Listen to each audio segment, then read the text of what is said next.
J P. Nadda हे जखमी विद्यार्थ्यांची भेट घेण्यासाठी RML रुग्णालयामध्ये सध्या पोहोचलेले आहेत आणि डॉक्टरांकडून ते या जखमी जे विद्यार्थी आहेत, आंदोलक आहेत, या सगळ्यांसंदर्भातली माहिती घेत असल्याचं कळतंय। दिल्लीमधल्या काही रुग्णालयामध्ये सध्या या विद्यार्थ्यांवरती उपचार सुरू आहेत।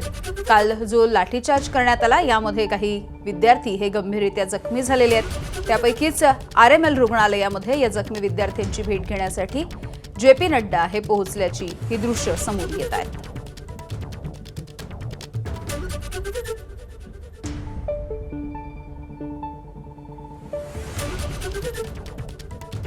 तर एका मुलीची प्रकृती सध्या अत्यंत गंभीर आहे। तिच्या डोक्याला देखील दुखापत झालेली आहे। लाठीचार्ज झाला त्यावेळेला ही मुलगी खाली कोसळलेली होती।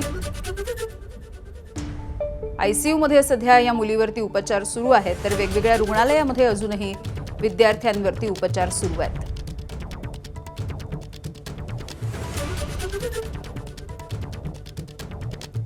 तर अगदी थोड्याच वेळामध्ये राहुल गांधी हे देखील जखमी विद्यार्थ्यांची भेट घेणार असल्याची माहिती मिळते।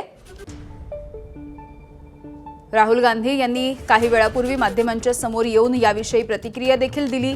संसदेमध्ये देखील आवाज उठवणार असल्याचं त्यांनी म्हटलेलं आहे आणि राहुल गांधी हे देखील काही वेळात रुग्णालयामध्ये पोहोचतील आणि कालच्या लाठीचार्जच्या दरम्यान जे विद्यार्थी जखमी झालेले आहेत, ज्यांना गंभीर दुखापत झालेली आहे, ज्यांच्यावरती वेगवेगळ्या ठिकाणी उपचार सुरू आहेत, अशा विद्यार्थ्यांची ते भेट घेतील।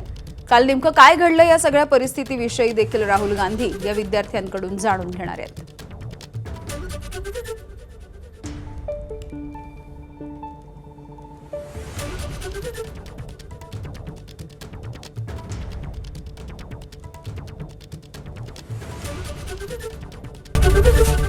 ABP माझा, उघडा डोळे बघा नीट।